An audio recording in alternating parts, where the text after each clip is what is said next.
But when you talk about Hillary, Super Tuesday is starting to look much better for her because we've come out of these lily white states and we now have a much more diverse electorate. South Carolina, she's likely to win that by 20 points because there's a very strong African American population in South Carolina. And, the joke always has been, no, Barack Obama was not the nation's first black president. Bill Clinton was, Yes. because of and his offices are in Harlem, in New York City. So they've got a very strong broad base of support, but they've also been very strong amongst white male voters, and they're not as strong this time around. But she's leading in 8 of the 11 About states. women, is she getting a lot of women supporters and stuff? Yes and no. She's getting a lot of professional women. She's getting a lot of. But what's happening is that the Bernie support is a mile wide, an inch deep, and that I think is the problem. People are very passionate about Bernie, and the fear is that they will go off and pout. Yes. If Bernie Yes. doesn't win. I mean, I get the impression that because they are getting frustrated by the fact that Hillary isn't really saying anything, and it's a coronation for her in effect, that they want somebody of substance, and they want somebody who will say something. Well, it's she, a bit she like doesn't want to be in a place where she has to walk something back. she doesn't. Oh, she doesn't want to have to say she misspoke again, does she? I mean, No. and you get this parallel, I think, with Corbyn in UK politics. Yeah. People want. Where's Jeremy? Well, actually, we could have a game about that, couldn't we? Not where's Wally, where's Jeremy?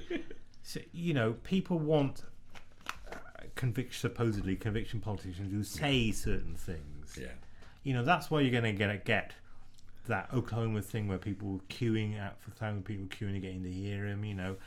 And because.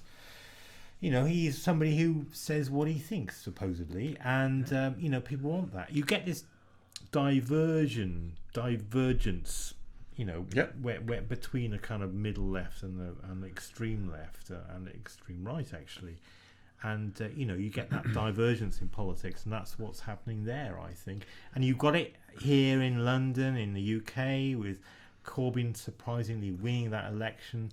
So Labour have veered off to the left. And Bernie Sanders is to the left as well. Certainly to the left of Hillary. I'm not sure. Is he to the left of Corbyn? I'm not sure. No, not quite. Not quite. No, it's the left Close. of Corbyn. Close. They'd be neck and neck coming down the stretch there. So what's happening, I think, my reading of it is that there's a divergence there of politics. Yeah.